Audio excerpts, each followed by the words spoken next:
আসসালামু আলাইকুম। আমি আপনাদের সাথে আজকে শেয়ার করব কিভাবে খুব সহজে গরুর মাংস রান্না করা যায়। তো এর জন্য আমি 1.5 কেজির মতো হাড়সহ গরুর মাংস নিয়ে নিয়েছি।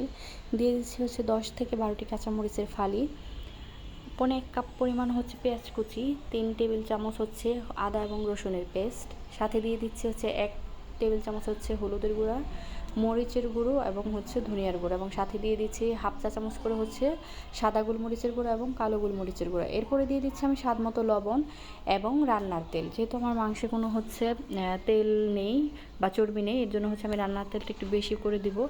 এরপর এইগুলো আমি খুব ভালো করে একটা খুন্তি দিয়ে ভালো করে মেখে নেব। তো যেহেতু আমি হাত দিয়ে এটা করছি না, খুন্তি দিয়ে করছি, এর জন্য একটু সময় নিয়ে খুব সুন্দর করে মেখে নেব। মেখে নিয়ে এটাকে আমি প্রায় 20 মিনিটের জন্য রেস্টে রেখে দেব।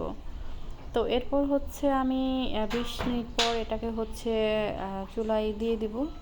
চুলায় দেওয়ার পর আমি প্রায় 5 মিনিট পর এটাকে একটু হালকা করে নেড়ে দেবো। তো আমি চুলার আঁচটা মিডিয়াম থেকে একটু লো ফ্লেমে রেখেছি।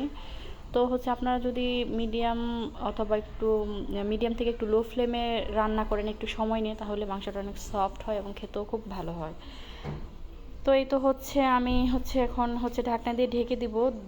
প্রায় 35 বা 40 মিনিট পর আমি ঢাকনাটা খুলে দিব। খুলে দিয়ে নেড়েচেড়ে যদি দেখি পানির পরিমাণটা একটু কম, তো সেক্ষেত্রে আমি এখানে 1 কাপ গরম পানি অ্যাড করে দিয়েছিলাম। তারপর আমি তো ওইভাবে ঢেকে দিয়ে আবার কিছুক্ষণ পরে এভাবে নেড়ে নিচ্ছিলাম।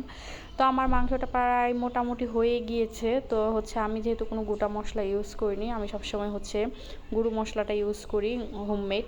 তো আমি মশলা প্রায় 1.5 চা চামচ শুকনো গরম মশলা গুঁড়ো সেটা দিয়ে দিয়েছি, এবং 2 চা চামচ দিয়েছি জিরার গুঁড়ো। তো আমার রান্নাটা প্রায় হয়ে গিয়েছে। এভাবে আপনারা যদি লো ফ্লেমে একটু টাইম নিয়ে মাংসটা রান্না করেন, দেখবেন অনেক টেস্টি হয়েছে। আল্লাহ হাফেজ, সবাই ভালো থাকবেন।